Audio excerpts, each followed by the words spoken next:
लाचलुचपत विभागाच्या जाळ्यात अडकलेले अहमदनगरमधील मंडळ अधिकारी आणि तलाठी निलंबित झालेत। अहमदनगरमधील सावेडी मंडळ अधिकारी आणि तलाठी हे निलंबित झालेत। मंडळ अधिकारी शैलजा देवकाते आणि तलाठी सागर भापकर यांना शासन सेवेतून निलंबित केल्याचं पत्र निवासी उपजिल्हाधिकारी यांनी दिल्याने शिवप्रहार संघटनेनं आपलं उपोषण मागे घेतलंय। सावेडी मंडळ अधिकारी शैलजा देवकाते यांच्यावर लाचलुचपत विभागानं गुन्हा दाखल केला असून देखील अधिकारी त्या ठिकाणीच कामकाज करत असून ही भूमिका संशयास्पद असल्याने शिवप्रहार संघटनेनं जिल्हाधिकाऱ्यांना निवेदन दिलं होतं। तसेच देवकाते यांची हकालपट्टी करावी अशी मागणी केली होती। अन्यथा 24 ऑगस्टला जिल्हाधिकारी कार्यालयासमोर आमरण उपोषण करू असा इशाराही निवेदनातून दिला होता। मात्र मागणी मान्य न झाल्याने शिवप्रहार संघटनेनं उपोषण केलं।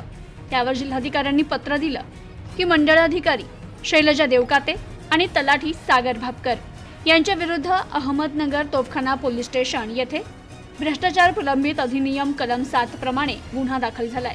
त्या अनुषंगाने देवकाते आणि भापकर यांना शासन सेवेतून निलंबित केलंय असं पत्र उपजिल्हाधिकारी राजेंद्र कुमार पाटील यांनी उपोषणकर्त्यांना दिल्याने उपोषण मागे घेण्यात आलं।